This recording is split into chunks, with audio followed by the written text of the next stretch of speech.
Capítulo 1. El libro sellado con 7 sellos. El capítulo 5 de Apocalipsis comienza con Juan viendo en visión un libro escrito por dentro y por fuera, sellado con 7 sellos. Luego un ángel preguntaba a gran voz, ¿quién es digno de abrir el libro y desatar sus sellos? Y ninguno, ni en el cielo ni en la tierra ni debajo de la tierra, podía abrir el libro, ni aún mirarlo. Ap. 5.2.3. Ante el silencio negativo de que nadie se hallara digno, Juan comenzó a llorar de impotencia. Muchas preguntas se han generado sobre el significado de ese misterioso libro. Se dice que en el tiempo de los romanos, los contratos se escribían y se sellaban con 7 sellos para darle valor. Al leer los eventos que suceden cada vez que se abren uno de los sellos, y analizando el panorama general de la Biblia, podemos afirmar que ese libro sellado simboliza el derecho de propiedad de la tierra, algo así como el título de una casa que uno acaba de comprar. Para entender por qué este libro pudiera tener ese significado, es necesario que comprendamos una verdad fundamental que la Biblia nos presenta desde Génesis. Cuando Dios hizo al hombre, le entregó la autoridad para regir el mundo y gobernarlo. Adán tenía la responsabilidad de nombrar cada especie animal, cuidar del huerto y gobernarlo. Pero cuando el hombre pecó y desobedeció, le entregó legalmente el documento de propiedad de la tierra a Satanás y perdió su lugar honroso que Dios le había entregado.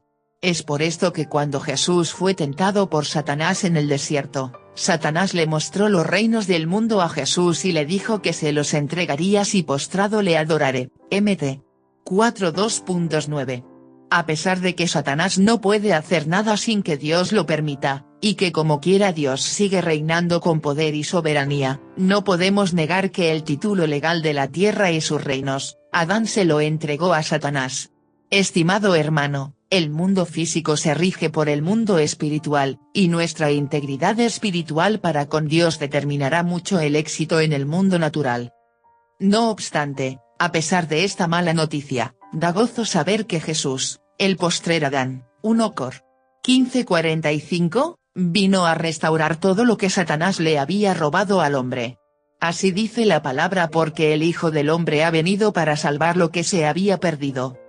Mateo 18:11. El primer hombre, Adán, le entregó la autoridad a Satanás, pero Cristo vino a restaurar y recobrar todo lo que Adán había perdido. Es por esto que en la visión de Juan, en medio de su llanto se le acercó un anciano que le consoló diciendo, no llores. He aquí que el león de la tribu de Judá, la raíz de David, ha vencido para abrir el libro y desatar sus 7 sellos. Ap. 5.2.5. Estimado amigo, Jesús pagó el precio en la cruz para retomar otra vez la autoridad de la tierra, y aunque fue ahí que él ejecutó la redención, no será hasta el final que se llevará a cabo la restauración total de la tierra y su orden pleno. Es por este motivo que Jesús llevó una corona de espinas en su frente al morir, pues las espinas son un efecto de la maldición que la tierra sufre a causa del pecado del hombre. Así le dijo Dios a Adán: maldita será la tierra por tu causa, con dolor comerás de ella todos los días de tu vida. Espinos y cardos te producirá, y comerás plantas del campo. General 3.2.17-18. Por el pecado, la tierra daría espinos, y por esto Jesús llevó espinos en su sien, para demostrar que él no solo venía para redimir al hombre de su maldición, sino también al globo terráqueo. Cuando se abre el séptimo sello, y en específico la séptima trompeta, se escuchan grandes voces en el cielo que decían, los reinos del mundo han venido a ser de nuestro Señor y de su Cristo, y Él reinará por los siglos de los siglos. Ap. 11:15. Aquí queda la evidencia de que todo el libro de 7 sellos se trata de un título de propiedad de la tierra que nadie había podido retomar y arrebatárselo a Satanás de su mano, pero Jesús pagó el precio y es el único digno y merecedor de derrotar a Satanás y redimir todas las cosas a su estado inicial. Él es el único merecedor y digno de abrir el libro debido a que es el único que pagó un precio tan alto. Así lo cantaron los 4 seres vivientes y los 24 ancianos. Porque tú fuiste inmolado, y con tu sangre nos has redimido para Dios, de todo linaje y lengua y pueblo y nación, y nos has hecho para nuestro Dios reyes y sacerdotes, y reinaremos sobre la tierra. Ap. 5:2.9-10. Cuando leemos la hermosura y paz que la Biblia describe sobre el milenio, vemos que Dios está muy interesado en restaurar la paz y belleza que este planeta una vez tuvo. De hecho, quiero resaltar una curiosidad bíblica muy hermosa que aprendí hace un tiempo en la universidad donde estudié, Christian Science University. Si usted lee los primeros 3 capítulos de Génesis y los últimos 3 de Apocalipsis, se sorprenderá de ver los paralelos que allí existen. En Génesis Dios creó un paraíso pero el hombre se perdió él mismo y además todo lo que Dios le había entregado, pero en Apocalipsis vemos a Jesús restaurando al hombre y a toda la creación que se había dañado producto del pecado. Hermano amado, cuán hermoso es nuestro Jesús. Si usted ha perdido algo, espiritualmente hablando, puede ser la paz, su intimidad con Dios, o su ministerio, sepa que en Jesús siempre hay restauración pues Él dijo: yo hago nuevas todas las cosas, Ap. 21:2.5. A continuación, veremos los sellos que son abiertos por Jesús, por tanto, le invito a ver qué sucede cuando el Cordero abre el primer sello. Capítulo 2. El primer sello, el Anticristo. Vi cuando el Cordero abrió uno de los sellos, y oí a uno de los 4 seres vivientes decir como con voz de trueno: ven y mira. Y miré, y he aquí un caballo blanco, y el que lo montaba tenía un arco, y le fue dada una corona, y salió venciendo, y para vencer. Ap. 6:2.12. Parece ser que este primer sello será lo que dará inicio a los 7 años de tribulación. Creemos que hay un orden cronológico y bien relacionado entre los sellos que son abiertos y lo que sucederá. De manera que debemos prestar atención a este primer sello pues será lo que dará inicio al tiempo de la ira de Dios. Algunos han pensado que este primer jinete es el mismo Jesús, ya que va montado sobre un caballo blanco y dice que tenía una corona y salió venciendo y para vencer. Sin embargo, a Jesús realmente no lo vemos en este primer jinete, sino al final en el capítulo 19 donde dice: entonces vi el cielo abierto, y he aquí un caballo blanco, y el que lo montaba se llamaba Fiel y Verdadero, y con justicia juzga y pelea. Sus ojos eran como llama de fuego, y había en su cabeza muchas diademas, y tenía un nombre escrito que ninguno conocía sino él mismo. Estaba vestido de una ropa teñida en sangre, y su nombre es, el Verbo de Dios. Ap. 19:2.11-13. Si usted se da cuenta, este postrer jinete en caballo blanco sí se le identifica con características que le pertenecen solo a Cristo, descripciones como fiel y verdadero, justo juez, etc. Además, este hermoso jinete tiene escrito un nombre maravilloso, el Verbo de Dios. Entonces, ¿quién será el jinete del primer sello? Una de las características que la Biblia nos enseña sobre Satanás, es que él es un imitador de Dios y trata de distorsionar su imagen. Por ejemplo, sabemos que Dios es un solo Dios, pero trino, compuesto por 3 personas, el Padre, el Hijo y el Espíritu Santo. En la gran tribulación Satanás mostrará un modelo para intentar parecerse a Dios al presentar una trinidad diabólica compuesta por el dragón, el anticristo y el falso profeta. Y así, hay otros muchos ejemplos en la Biblia sobre el afán satánico en imitar a Dios, pero de una manera malintencionada.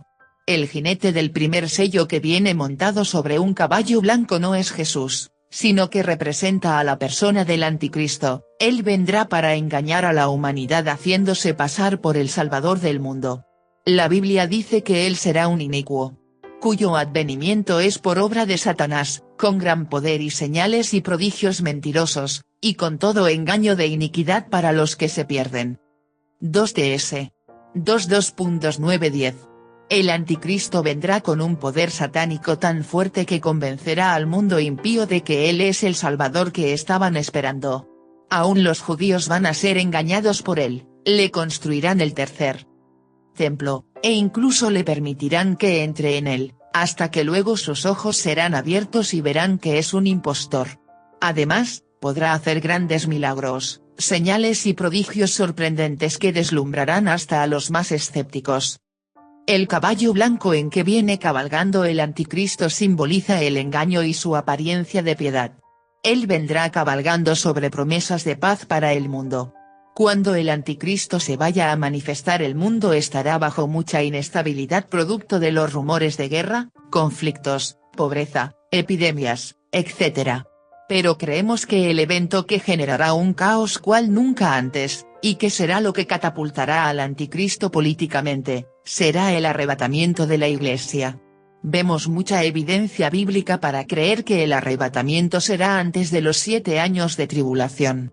Quizás cuando terminemos el libro completo dedique un capítulo para hablar del rapto y las distintas interpretaciones al respecto.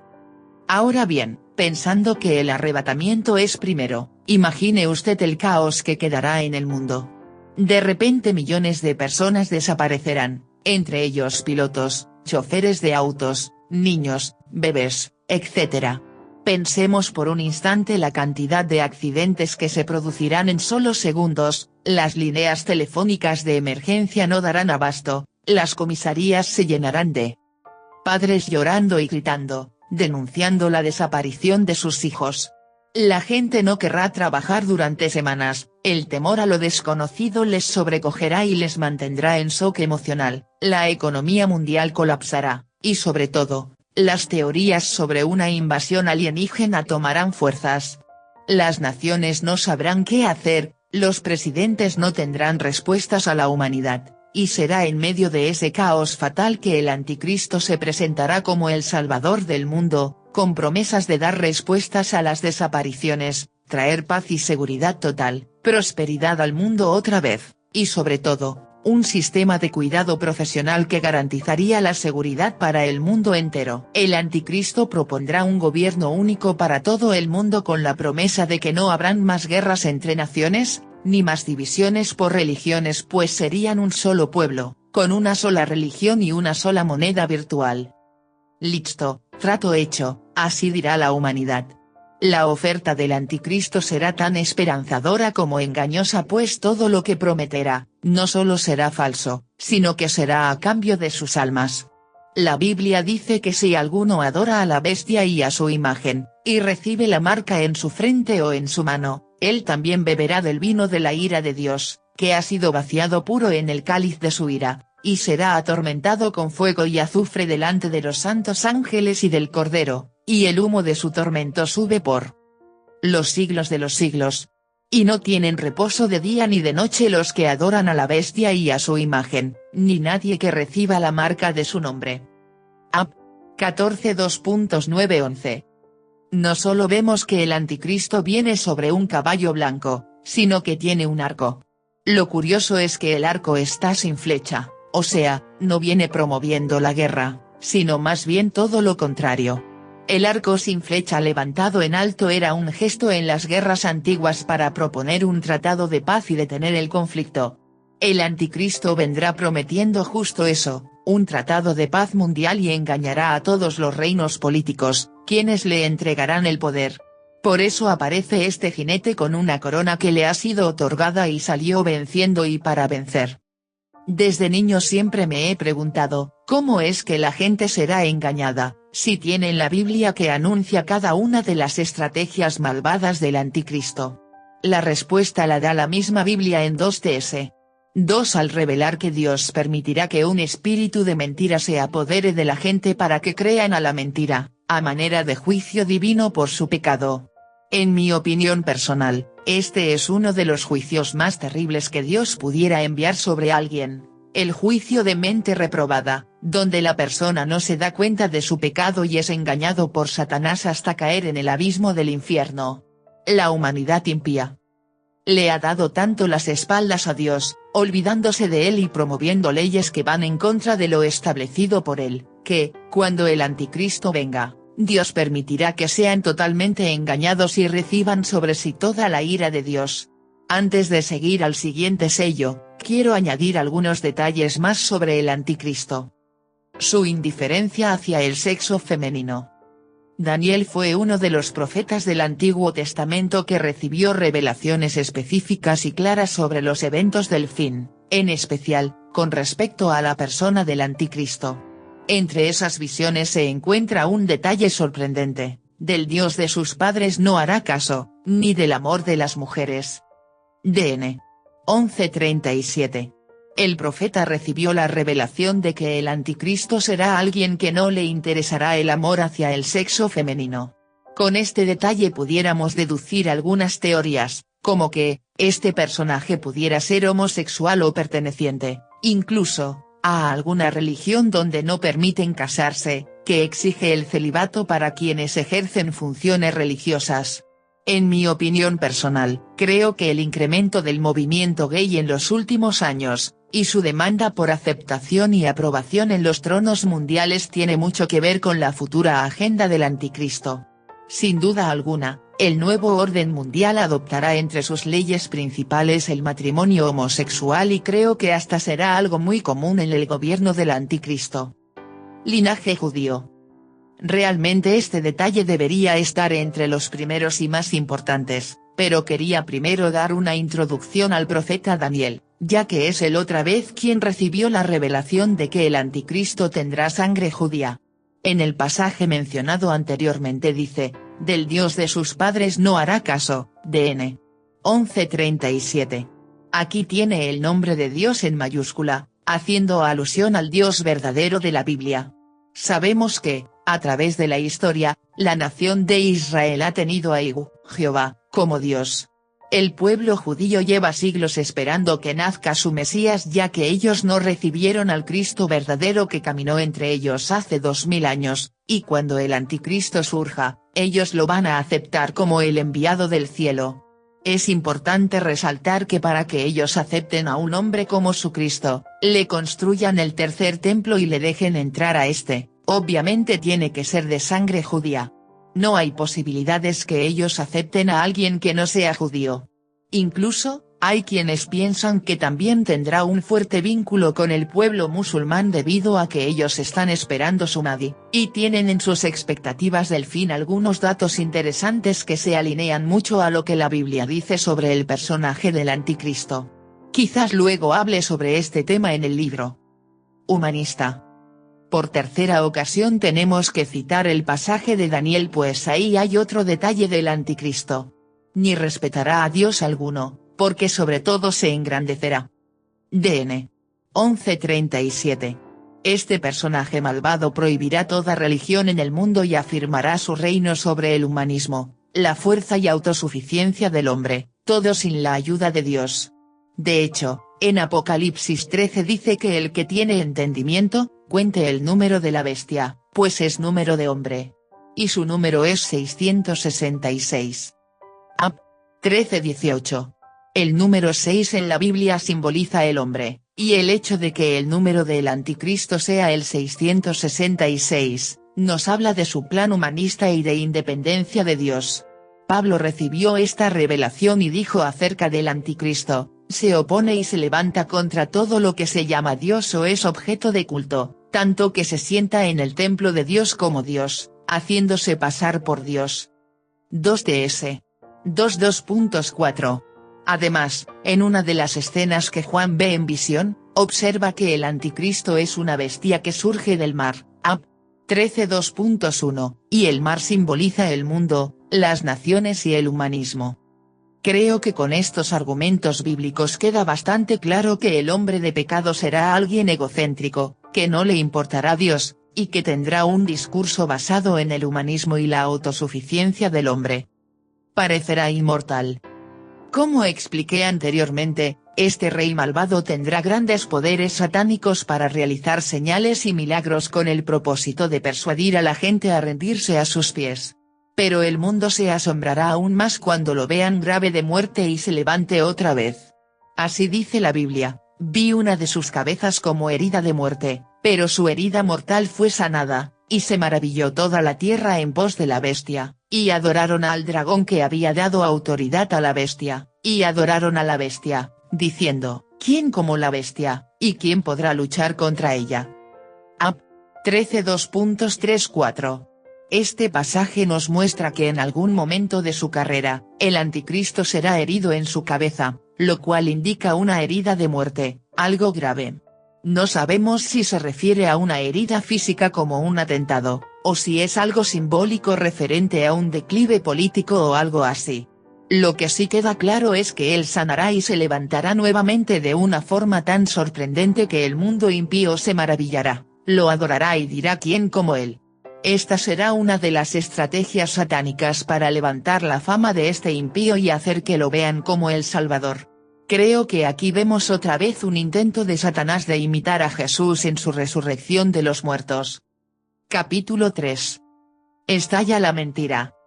Todavía tengo fresco el recuerdo de ver a mi madre cocinando el almuerzo para nuestra familia de 4 integrantes, más algún invitado imprevisto que estuviera necesitado y se asomara por la ventana pidiendo en un silencio prolongado, más, adornado por una sonrisa, un poco de ayuda espiritual y un plato con comida.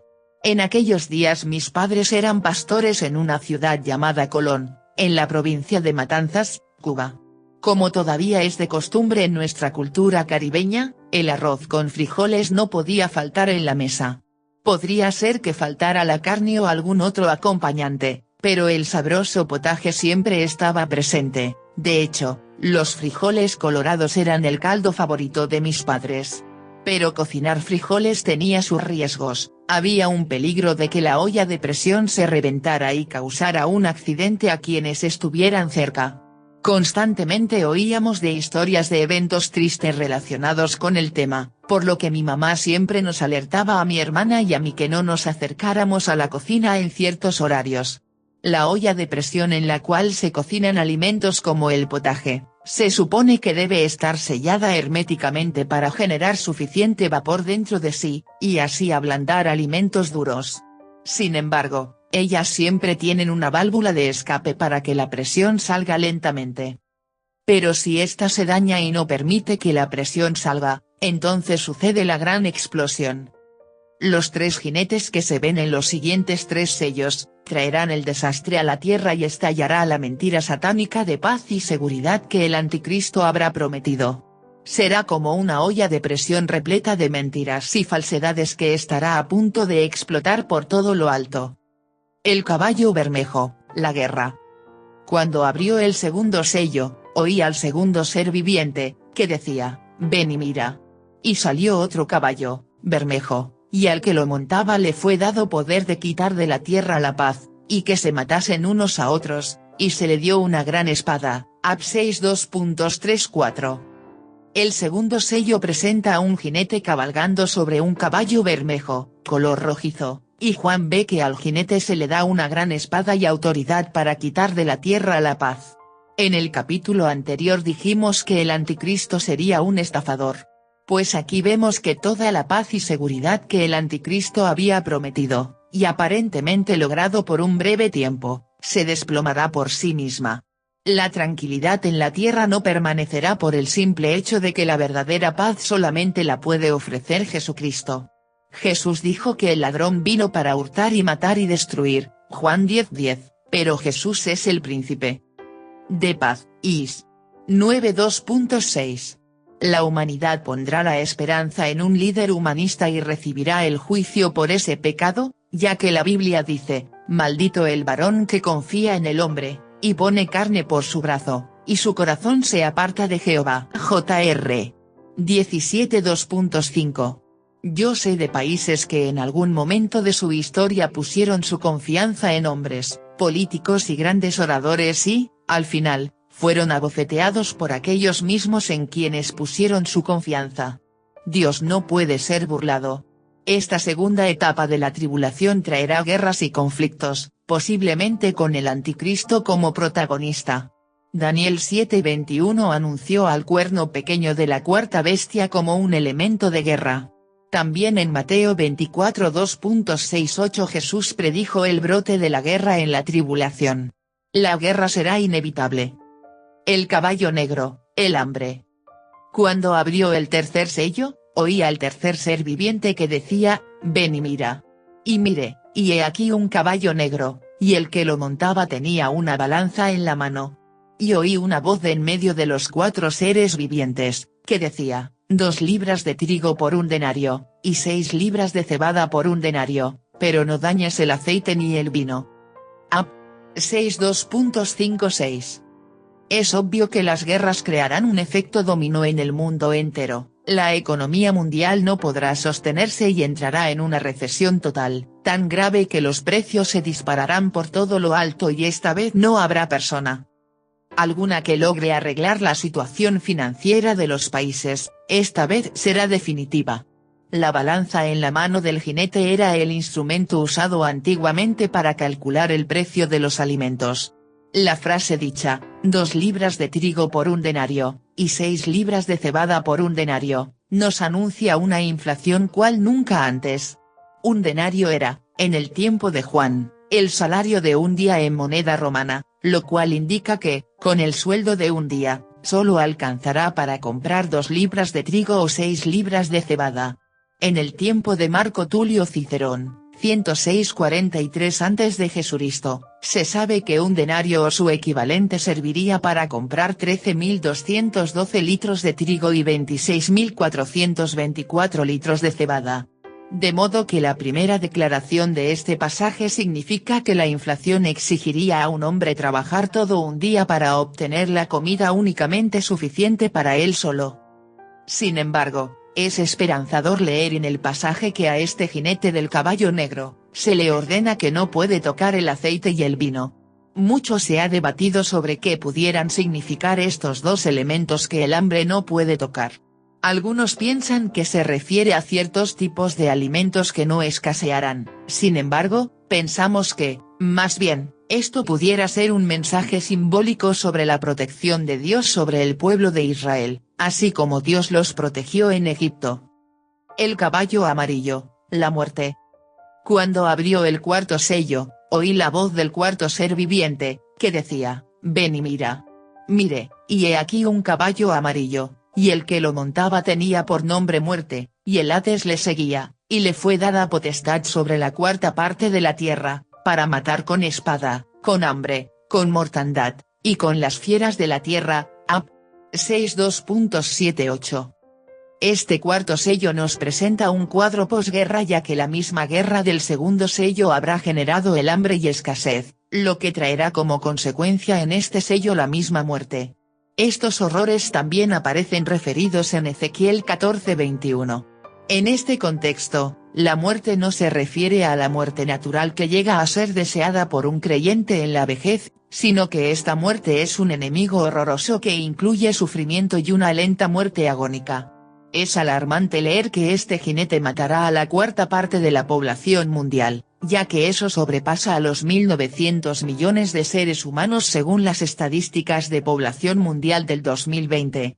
Estimado amigo, qué difícil será la situación para aquellos que niegan hoy a Cristo y se burlan de Dios. Ellos serán engañados por el anticristo, pero luego toda su esperanza será destruida y verán la guerra, el hambre y la muerte cara a cara. Capítulo 4. El quinto sello, las almas de los decapitados. Cuando abrió el quinto sello, vi bajo el altar las almas de los que habían sido muertos por causa de la palabra de Dios y por el testimonio que tenían. Y clamaban a gran voz, diciendo, ¿hasta cuándo, Señor, santo y verdadero, no juzgas y vengas nuestra sangre en los que moran en la tierra? Y se les dieron vestiduras blancas, y se les dijo que descansasen todavía un poco de tiempo, hasta que se completara el número de sus consiervos y sus hermanos, que también habían de ser muertos como ellos. Ap 62.9-11. Al leer el quinto sello se nos corta el aliento, pues nos muestra a creyentes que serán víctimas del anticristo y morirán como mártires. En algún momento del reino anticristo, comenzará una persecución terrible contra los seguidores de Jesús y será tan intensa que será difícil esconderse. La tecnología hoy en día está tan avanzada que será imposible esconderse del único gobierno absoluto que habrá en el mundo, con toda la tecnología y poder a su alcance. La persecución será incesante. Al ver este pasaje una pregunta retumba en nuestros corazones, ¿quiénes son estos mártires? ¿Pudiéramos ser nosotros? Los que creen que no existe arrebatamiento pre-tribulación, conciben en su teoría que los cristianos tendremos que atravesar la gran tribulación y que, por lo tanto, esos decapitados pudiéramos ser nosotros si nos toca vivir en ese tiempo. Sin embargo, Como ya dije anteriormente, yo soy de los que cree en el arrebatamiento de la Iglesia antes de los 7 años de tribulación. Así, los creyentes fieles a Cristo, que han vivido en santidad y tienen aceite en sus lámparas no tendrán que dar su vida como mártires sino que estarán en el cielo celebrando las bodas del Cordero. Creo que los mártires de los que se habla en este quinto sello pudieran ser cristianos que se quedaron en el rapto por no tener aceite en sus lámparas, y también judíos que reconocerán a Jesús como Mesías y rechazarán al anticristo. Al leer las profecías bíblicas y detalles poderosos como el de las 70 semanas de Daniel, comprendemos que el tiempo de 7 años de tribulación es un trato de Dios con el pueblo judío, no con la iglesia gentil que ya estará en el cielo, y pasajes como el de Mateo 24 se refieren al pueblo judío ya que para ese entonces aún la iglesia no había sido fundada, y la palabra escogidos, no necesariamente se refiere a la iglesia, sino al pueblo de Israel, como aparece en numerosos pasajes del Antiguo Testamento. Es curioso que todos los eventos de los primeros 4 sellos ocurren en la tierra, pero al abrir el quinto sello la escena cambia a lo que ocurre en los cielos, ante el trono del Dios, y se ve a estas almas de los mártires de la gran tribulación pidiendo justicia contra sus enemigos. Este pasaje sirve como prueba de una de las doctrinas más hermosas del Evangelio, que cuando los justos mueren, sus almas van directamente al cielo, así como Jesús le prometió al ladrón de la cruz, de cierto te digo que hoy estarás conmigo en el paraíso, LC 23:43. En este sello, todavía los cuerpos de estos mártires no habían resucitado, y Juan ve que sus almas están delante de Dios, hablando con él y hasta se recuerdan de lo sucedido en la tierra. La respuesta de Cristo a estos que habían muerto, es que esperen un poco más de tiempo hasta que se complete el número de sus hermanos que también habrán de morir en la gran tribulación como mártires. Entonces, se les dieron vestiduras blancas, quizás porque no tenían aún cuerpos glorificados, pero después que terminen los 7 años de tribulación, dice la Biblia y vi tronos, y se sentaron sobre ellos los que recibieron facultad de juzgar, y vi las almas de los decapitados por causa del testimonio de Jesús y por la palabra de Dios, los que no habían adorado a la bestia ni a su imagen, y que no recibieron la marca en sus frentes ni en sus manos, y vivieron y reinaron con Cristo 1000 años. 22.4.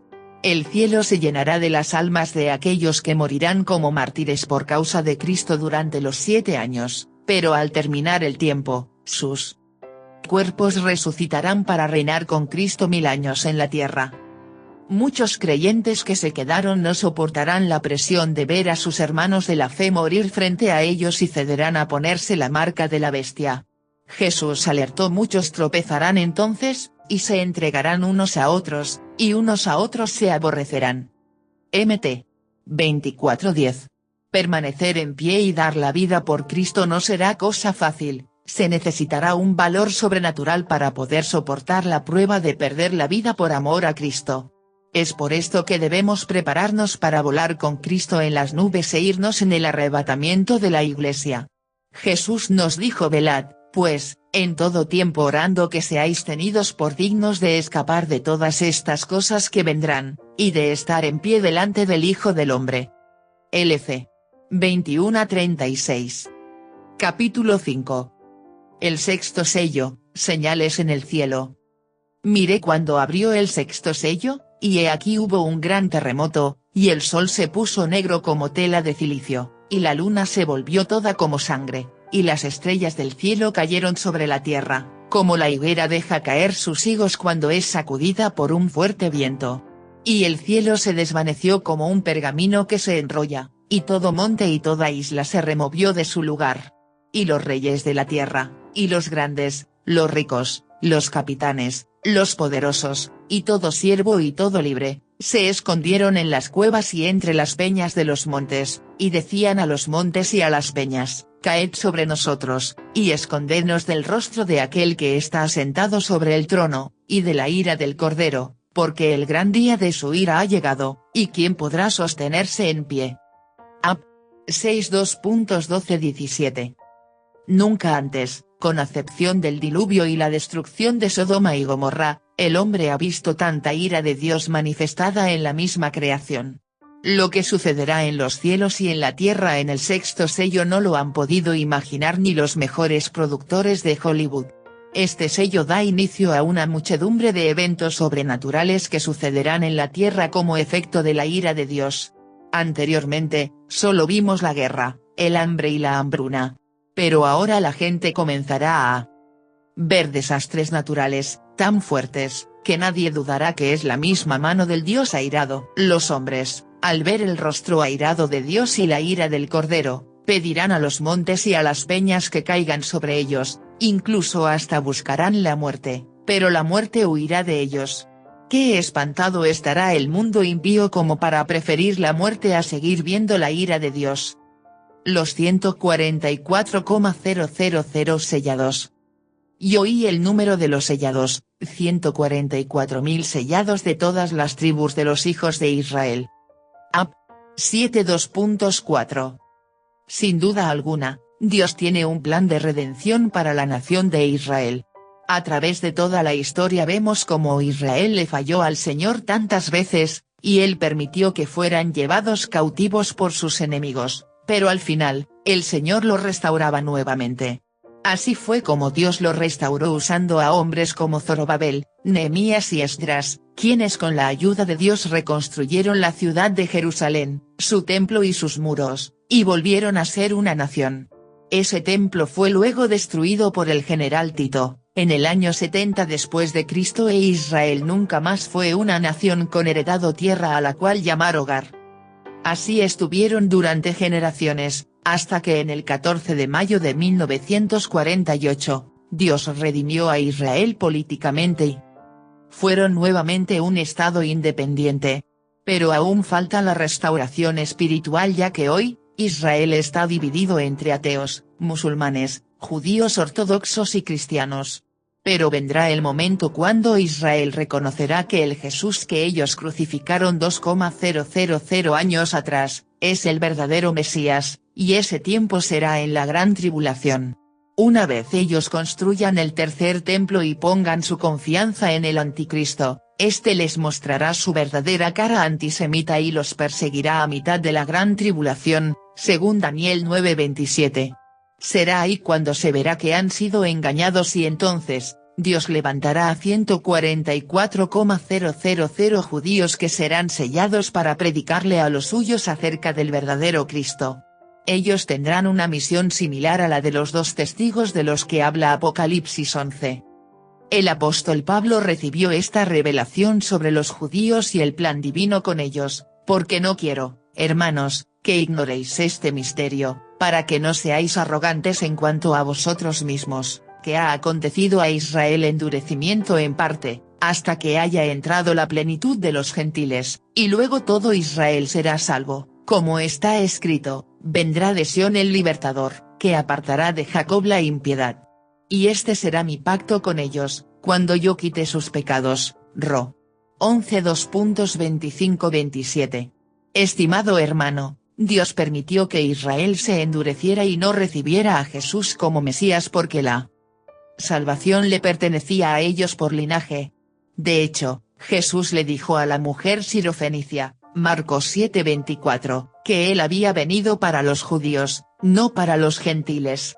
Sin embargo, en la sabiduría inescrutable de Dios estaba este plan de permitir el endurecimiento del corazón de los judíos, para que la oportunidad de salvación se abriera también a los gentiles.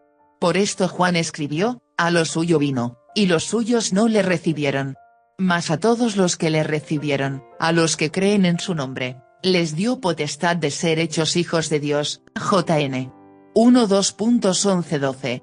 Estamos viviendo hoy en el tiempo de gracia para el pueblo gentil, pero creemos, según la Biblia, que llegará el momento cuando se terminará ese periodo y llegará el tiempo de salvación para los judíos, y yo creo que el rapto de la Iglesia será lo que dará comienzo a esos 7 años de trato divino con el pueblo judío. Capítulo 6. El séptimo sello, las trompetas. Cuando abrió el séptimo sello, se hizo silencio en el cielo como por media hora. Y vi a los 7 ángeles que estaban en pie ante Dios, y se les dieron 7 trompetas. Otro ángel vino entonces y se paró ante el altar, con un incensario de oro, y se le dio mucho incienso para añadirlo a las oraciones de todos los santos, sobre el altar de oro que estaba delante del trono. Y de la mano del ángel subió a la presencia de Dios el humo del incienso con las oraciones de los santos. Y el ángel tomó el incensario, y lo llenó del fuego del altar, y lo arrojó a la tierra, y hubo truenos, y voces, y relámpagos, y un terremoto. Ap. 8:2.35. La Biblia nos enseña que el cielo es un lugar de sumo gozo y alegría, donde se alaba a Dios permanentemente. Constantemente hay ángeles cantando, postrándose y exaltando a Dios. Sin embargo, en este séptimo sello, Juan ve que sucede algo inusual, se hizo silencio en el cielo como por media hora. Cuando el cielo se calla, es porque Dios se ha levantado de su santa morada, calle toda carne delante de Jehová, porque Él se ha levantado de su santa morada. Zac 2:13. El cielo hará silencio debido a que ha llegado el momento de la mayor exposición de la ira de Dios sobre la tierra y sus moradores. El séptimo sello es muy importante, porque en realidad incluye todos los acontecimientos desde Ap. 8:2.1 a Ap. 19:10. En el quinto sello vimos a las almas de aquellos que serán decapitados o asesinados como mártires en el tiempo de la gran tribulación, y Juan los ve pidiendo a Dios venganza por su sangre derramada. La respuesta divina fue que esperasen un poco más de tiempo y se les dieron ropas blancas. Pues bien, cuando este séptimo sello es abierto por Jesús, comienzan a tener respuesta las oraciones de los santos por justicia, no solo el clamor de los mártires de la gran tribulación, sino también el de los justos que han sido perseguidos, torturados e incluso asesinados a través de la historia, como muchos de la iglesia primitiva que fueron devorados por leones en el circo romano, o cristianos que son todavía hoy perseguidos en países enemigos de Dios. Para saber con qué seriedad Dios toma en cuenta las injusticias cometidas, tan solo debemos leer lo que Dios le dijo a Caín, después de matar a su hermano: la voz de la sangre de tu hermano clama a mí desde la tierra. GN 4:10. Juan ve que un ángel añade incienso a las oraciones de los santos y, de repente, subió ese humo a la presencia de Dios, y el ángel tomó el incensario, y lo llenó del fuego del altar, y lo arrojó a la tierra. Y hubo truenos, y voces, y relámpagos, y un terremoto. Esto nos revela que habrá llegado el momento de hacer pagar al mundo impío por sus maldades. Cuando aquellas oraciones se elevan a Dios, son colocadas en un incensario y el ángel las presenta delante de Dios. El salmista dijo: suba mi oración delante de ti como el incienso, el don de mis manos como la ofrenda de la tarde. Sal 141 2.2. También, Dios le mandó a decir a Cornelio: tus oraciones y tus limosnas han subido para memoria delante de Dios. HCH 10 2.4. Estimado hermano, nosotros hacemos oraciones imperfectas y a veces no muy olorosas ante Dios, pero, por el sacrificio de Cristo en la cruz, nuestras oraciones tienen incienso oloroso y, como en el tiempo de Noé, Dios puede percibir olor fragante en su nariz. Ver GN 8:21. Siempre hemos visto personas impías que viven su vida alejadas de Dios, maltratan a los demás, son enemigos de la cruz y se burlan del Evangelio. Algunos se han llevado el premio de ser los mayores déspotas y malvados de la historia, como Nerón, Hitler, etc. Y cuando uno ve esas injusticias, muchas veces preguntamos: ¿dónde está el castigo de Dios para estas personas? Esa misma pregunta se la hizo el salmista, se tambaleó un tanto en su fe, y expresó estas palabras: en cuanto a mí, casi se deslizaron mis pies, por poco resbalaron mis pasos. Porque tuve envidia de los arrogantes, viendo la prosperidad de los impíos. Sal 73 2.23. Asaf no podía comprender por qué los impíos prosperan y no les sucede juicio alguno, hasta sintió envidia y pensó convertirse en uno de ellos. Pero entrando en el santuario de Dios, recibió la revelación de que Dios los ha puesto en un deslizadero y tiene programado un día de juicio para ellos, hasta que, entrando en el santuario de Dios, comprendí el fin de ellos. Ciertamente los has puesto en deslizaderos, en asolamientos los harás caer. Como han sido asolados de repente. Perecieron, se consumieron de terrores. Como sueño del que despierta, así, Señor, cuando despertares, menospreciarás su apariencia. Sal. 73 2.17-20. También Salomón dijo, porque Dios traerá toda obra a juicio, juntamente con toda cosa encubierta, sea buena o sea mala. Ec. 12:14. Estimado hermano, a pesar de que los malvados parecieran prosperar y pecar sin dar cuentas a nadie, un día Dios los llevará a juicio y castigará por todo su pecado. Si no se arrepintieron de corazón, el lago de fuego será su parte. Pero no solamente la Biblia nos revela que Dios juzgará a cada persona para salvación o condenación eterna, sino que hay también un día programado cuando Él derramará toda su ira sobre la tierra, en consecuencia por tanta maldad y pecado. Ese día lo vemos reflejado aquí en el séptimo sello, cuando ya Dios no demorará más el tiempo de juicio y ordenará que el clamor de sus hijos por justicia reciba respuesta. Las 7 trompetas. A continuación, Juan ve a 7 ángeles con 7 trompetas, dispuestos a tocarlas, o sea, listos para cumplir con la voluntad de Dios. Cada vez que uno de estos ángeles toca una trompeta, suceden grandes catástrofes y plagas en la tierra, muchas de ellas parecidas a las plagas de Egipto. Los 7 toques de trompeta se dividen en 4 primeros, afectan el mundo natural. Seguido de los 2 siguientes, la quinta y la sexta trompeta, que causan daño y matan a los habitantes de la tierra. Y la séptima trompeta, que introduce la consumación de la ira de Dios. Primera trompeta. El primer ángel tocó la trompeta, y hubo granizo y fuego mezclados con sangre, que fueron lanzados sobre la tierra, y la tercera parte de los árboles se quemó, y se quemó toda la hierba verde. Ap. 8.2.7. La primera trompeta causará daños en la vegetación, principalmente por medio de granizo, fuego y sangre. Estos juicios se vieron en Egipto, Éxodo 9:23, 25, y se predicen para los postreros días en Joel 2:30, y daré prodigios en el cielo y en la tierra, sangre, y fuego, y columnas de humo. El sol se convertirá en tinieblas, y la luna en sangre, antes que venga el día grande y espantoso de Jehová. Segunda trompeta. El segundo ángel tocó la trompeta, y como una gran montaña ardiendo en fuego fue precipitada en el mar, y la tercera parte del mar se convirtió en sangre, y murió la tercera parte de los seres vivientes que estaban en el mar, y la tercera parte de las naves fue destruida. 8.2.8-9. La segunda trompeta causará estragos en el mar y nos hace recordar a una de las plagas de Egipto, Éxodo 7:2.19-21. La gran montaña que se precipita en el mar pudiera ser un meteorito, o también se pudiera interpretar como un bombardeo en el mar donde muera la tercera parte de los que estén en él.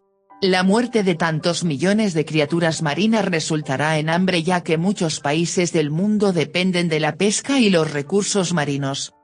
Tercera trompeta.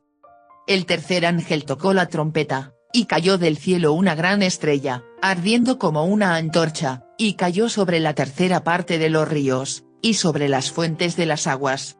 Y el nombre de la estrella es Ajenjo. Y la tercera parte de las aguas se convirtió en ajenjo, y muchos hombres murieron a causa de esas aguas, porque se hicieron amargas. Ap. 8.2.10-11. Esta visión no se debe alegorizar diciendo que la estrella llamada Ajenjo será un rey o un gran líder político. Todo parece indicar que se trata de un enorme asteroide que produzca gases tóxicos, amargos y venenosos. A la estrella se le llama ajenjo, que es una planta amarga del desierto que solo se menciona aquí en el NT pero en el AT se cita 7 veces y representa aflicción y juicio amargo, DT. 29.2.18, pr. 5.2.4, ger. 9.15, 23.15, lm. 3.15, 19, am. 5.2.7. En la anterior trompeta, vemos que el mar fue abatido por el posible meteorito, Pero en esta tercera trompeta ajenjo afectará las aguas potables y el 33.33% de las aguas se convertirán venenosas, lo que le costará la vida a millones de personas. El contraste que esto tiene con la cruz de Cristo, es igual que las aguas de Mara que se hicieron dulces, ex. 15 2.23-25, la cruz convierte el juicio amargo en dulce misericordia, y proporciona vida y esperanza. La tercera trompeta es otro asombroso juicio que resulta en gran pérdida de vidas. Cuarta trompeta. El cuarto ángel tocó la trompeta, y fue herida la tercera parte del sol, y la tercera parte de la luna, y la tercera parte de las estrellas, para que se oscureciese la tercera parte de ellos, y no hubiese luz en la tercera parte del día, y asimismo de la noche. Y miré, y oí a un ángel volar por en medio del cielo, diciendo a gran voz: ¡Ay, ay, ay, de los que moran en la tierra, a causa de los otros toques de trompeta que están para sonar los tres ángeles! Ap. 8 2.12-13. Otra vez vemos un paralelismo con las plagas de Egipto, en este caso con las tinieblas que azotaron a los egipcios. Éxodo 10:22. Al sonido de la cuarta trompeta, la luz del sol se reducirá en un tercio. Al oscurecerse la tercera parte del sol, no habrá luz en la tercera parte del día. Igualmente, la tercera parte de la noche carecerá de la luz de la luna y las estrellas. Nuevamente, creemos que la mejor interpretación es la literal. Así como las primeras tres trompetas un tercio de la tierra fue afectado, aquí en la cuarta, tiene que ver con un tercio de los cielos. Las palabras alarmantes del ángel en el versículo 13, avisan de la gravedad de los siguientes juicios y de cómo en cada toque la ira de Dios será derramada con mayor potencia. Quinta trompeta. El quinto ángel tocó la trompeta, y vi una estrella que cayó del cielo a la tierra, y se le dio la llave del pozo del abismo. Y abrió el pozo del abismo, y subió humo de él. Pozo como humo de un gran horno, y se oscureció el sol y el aire por el humo del pozo. Y del humo salieron langostas sobre la tierra, y se les dio poder, como tienen poder los escorpiones de la tierra. Y se les mandó que no dañasen a la hierba de la tierra, ni a cosa verde alguna, ni a ningún árbol, sino solamente a los hombres que no tuviesen el sello de Dios en sus frentes. Y les fue dado, no que los matasen, sino que los atormentasen 5 meses, y su tormento era como tormento de escorpión cuando hiede al hombre. Y en aquellos días los hombres buscarán la muerte, pero no la hallarán, y ansiarán morir, pero la muerte huirá de ellos. El aspecto de las langostas era semejante a caballos preparados para la guerra, en las cabezas tenían como coronas de oro, sus caras eran como caras humanas, tenían cabello como cabello de mujer, sus dientes eran como de leones, tenían corazas como corazas de hierro, el ruido de sus alas era como el estruendo de muchos carros de caballos corriendo a la batalla, tenían colas como de escorpiones, y también aguillones, y en sus colas tenían poder para dañar a los hombres durante 5 meses. Y tienen por rey sobre ellos al ángel del abismo, cuyo nombre en hebreo es Abadón, y en griego, Apolión. Ap. 9.2.1-11. Sin duda alguna, este es uno de los más tenebrosos toques de trompeta de todo el Apocalipsis. Con este juicio, Juan vio una estrella que cayó del cielo a la tierra, y se le dio a llave del pozo del abismo. A diferencia del meteorito de la segunda y el asteroide de la tercera, a la estrella de la quinta trompeta se le da la llave del pozo del abismo. Esto da a entender que será un personaje sobrenatural, como un demonio o incluso el mismo Satanás, según A.12.2.9, comisionado para sacar del abismo infernal el humo, del cual salen las langostas. Este abismo, abisos, del cual habla el pasaje, es donde habitan los demonios, comparece LC. 8.31, Ro. 10.2.7, Ap. 9.11, 11.2.7, 17.2.8, 20.2.1, 3. En este mismo abismo, Satanás estará atado durante 1000 años, mientras Cristo reina en la tierra en el mismo periodo. Ap. 22.13. Aquí, dicha estrella, demonio, usa su llave para permitir que los demonios que están en el abismo salgan de él y ataquen a los moradores de la tierra. Visualmente, este suceso se representa como el humo de un gran horno, tan grande, que se oscureció el sol y el aire. Del humo salieron unas criaturas con aguijons mortales a las que se llama langostas o escorpiones. Aunque no dañaban la vegetación natural ni los árboles, sí se les permitió atacar a los hombres que no tuviesen el sello de Dios en sus frentes. En el capítulo 7, fueron sellados 144,000 santos del pueblo de Israel, y la protección de la plaga se extiende a todos aquellos que conocían al Señor en ese día, compare Sef. 1:2.13-14, 2 2:19.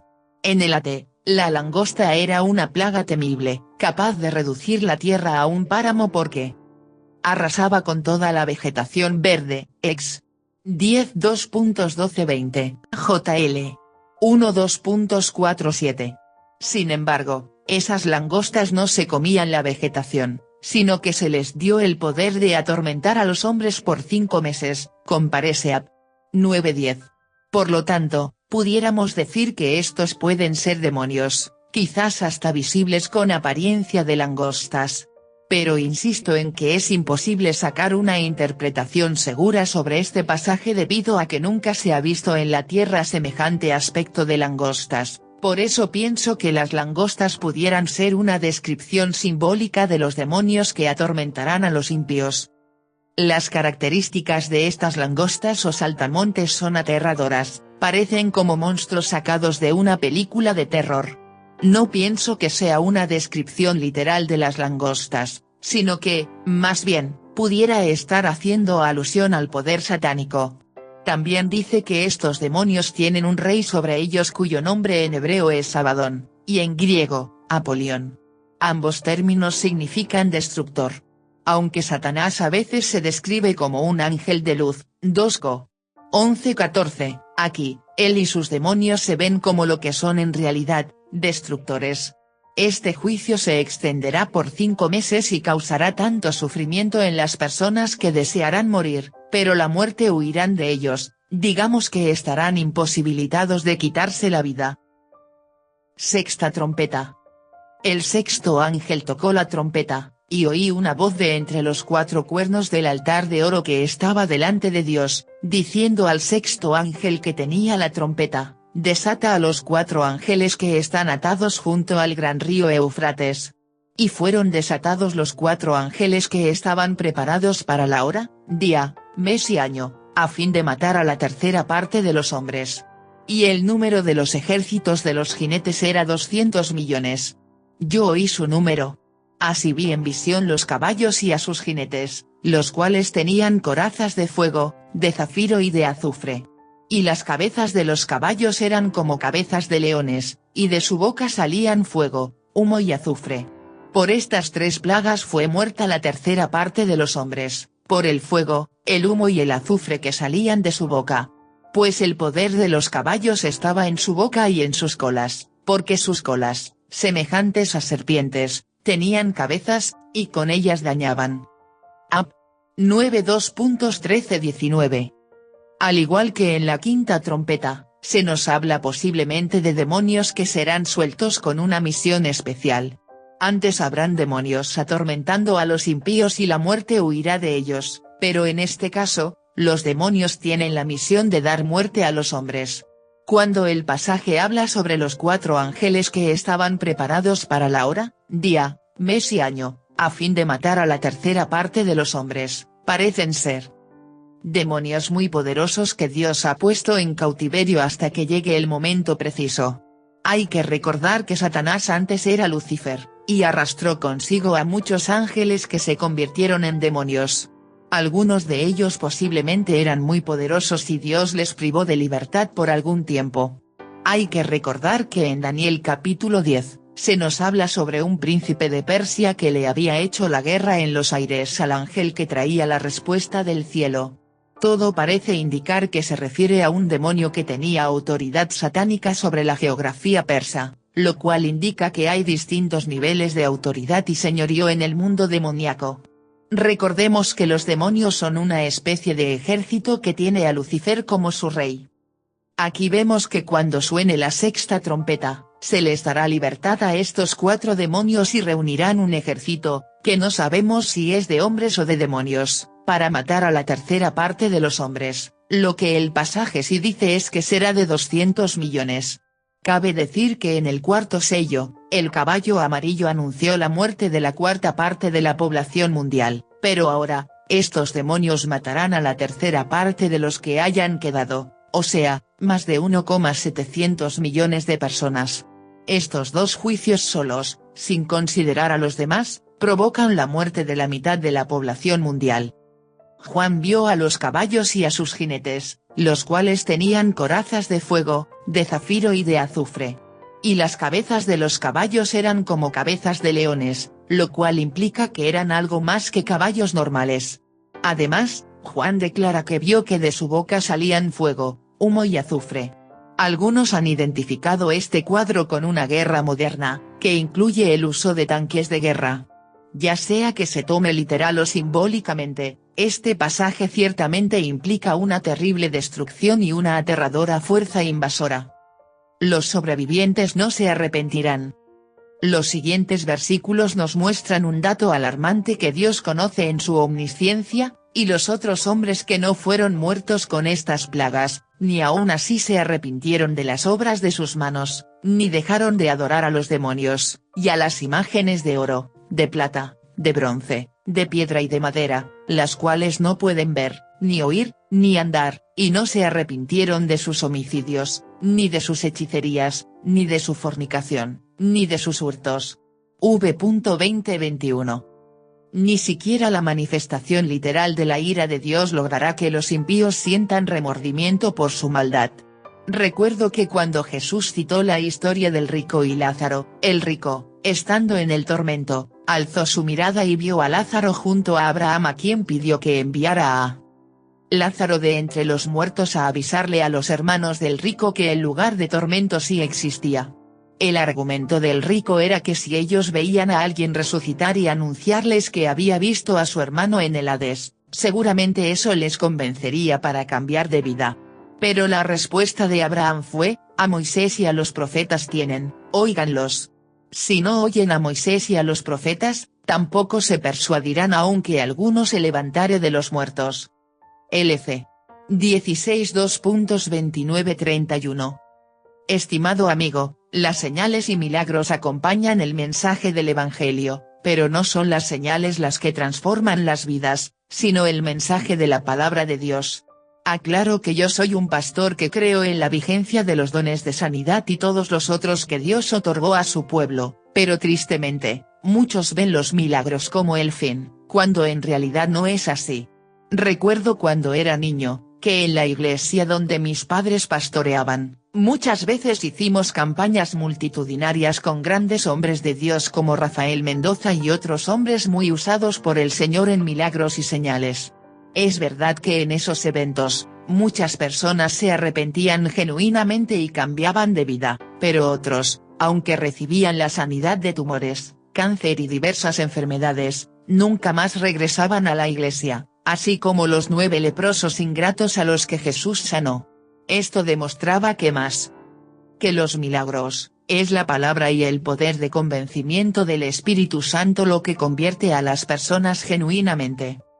En el tiempo de la gran tribulación, la gente verá la ira de Dios, se verán contra las cuerdas, hablando metafóricamente, pero no se arrepentirán. Creo que debemos orar para que, ahora que hay tiempo, nuestra familia pueda volverse a Dios y sea convencida por el Espíritu Santo. La séptima trompeta. El séptimo ángel tocó la trompeta, y hubo grandes voces en el cielo, que decían: los reinos del mundo han venido a ser de nuestro Señor y de su Cristo, y Él reinará por los siglos de los siglos. Ap. 11:15. La séptima trompeta dará lugar a la última etapa de la gran tribulación, donde se terminará de derramar toda la ira de Dios y sucederán eventos importantes. La última etapa del juicio de Dios se reflejará en una serie de acontecimientos sobrenaturales que Dios le reveló a Juan en figuras de copas de ira. De esto habla luego el capítulo 16 de Apocalipsis, la ira de Dios derramada mientras las 7 copas son vertidas sobre el mundo. En la sexta trompeta, Juan ve una visión de un ángel que clamó a gran voz así. En los días de la voz del séptimo ángel. Cuando él comience a tocar la trompeta, el misterio de Dios se consumará, como él lo anunció a sus siervos los profetas. Ap. 10.2.7. Esto nos indica que estos eventos de la séptima trompeta conducirán finalmente a la segunda venida literal de Cristo a la tierra, y su reino milenial.